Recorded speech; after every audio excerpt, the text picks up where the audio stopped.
ಸಂಸತ್ ನಡೆಯೋ ಸಂದರ್ಭದಲ್ಲಿ ಎಲ್ಲ ಸಂಸತ್ ಸದಸ್ಯರ ಜೊತೆ ಮಾತನಾಡಿ ಸುಮಾರು 10,000 ಕೋಟಿ ರೂಪಾಯಿಗಳ ಪರಿಹಾರವನ್ನು ಕೊಡಬೇಕು ಮತ್ತು ಕೇಂದ್ರ ಸರ್ಕಾರದಿಂದ ಅವ್ರದ್ದೇ ಆದ ಬರ ನಿರೀಕ್ಷೆ ಮಾಡಲು ತಂಡವನ್ನು ಕಳಿಸಬೇಕು ಅಂತೇಳಿ ಮಾನ್ಯ ಮುಖ್ಯಮಂತ್ರಿಗಳು, ಪ್ರಧಾನಮಂತ್ರಿಗಳು ಮತ್ತು ಗೃಹ ಸಚಿವರಲ್ಲಿ ಮನವಿ ಮಾಡಿ ಬಂದಿದ್ದರು.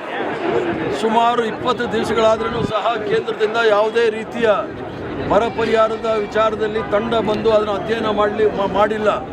ಮತ್ತು ಗಂಭೀರವಾದ ಪರಿಸ್ಥಿತಿ 18 ಜಿಲ್ಲೆಗಳಲ್ಲಿ ಕುಡಿಯೋ ನೀರಿನ ಪರಿಸ್ಥಿತಿಯೂ ಸಹ ಗಂಭೀರ ಪರಿಸ್ಥಿತಿಯಲ್ಲಿದೆ.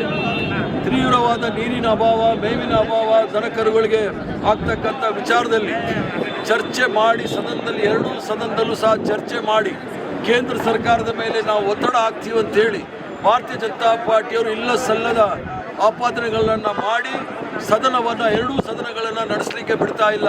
ಪ್ರಜಾಪ್ರಭುತ್ವದ ವಿರೋಧಿ, ಇದು ಸಂವಿಧಾನದ ವಿರೋಧಿ ನಿಲುವು ಅಂತೇಳಿ ನನ್ನ ಭಾವನೆ. ಏನಾದರೂ ಚರ್ಚೆ, ಯಾರ ಮೇಲಾದರೂ ಆಪಾದನೆ ಇದ್ದರೆ ಇದು ಯಶವಂತಪುರದ ಸಂತೆ ಅಲ್ಲ.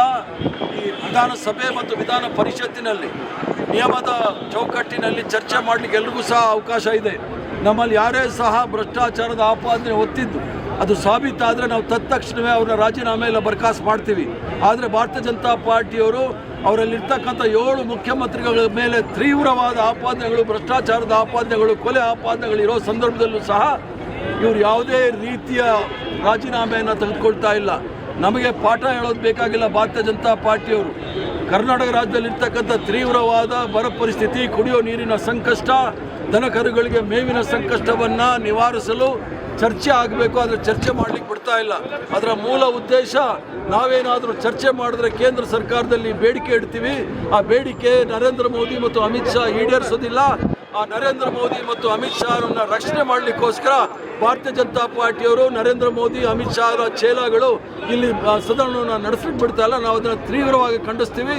ಇದು ಸಂವಿಧಾನದ ವಿರೋಧಿ ನಿಲುವು, ಪ್ರಜಾಪ್ರಭುತ್ವದ ವಿರೋಧಿ ನಿಲುವು.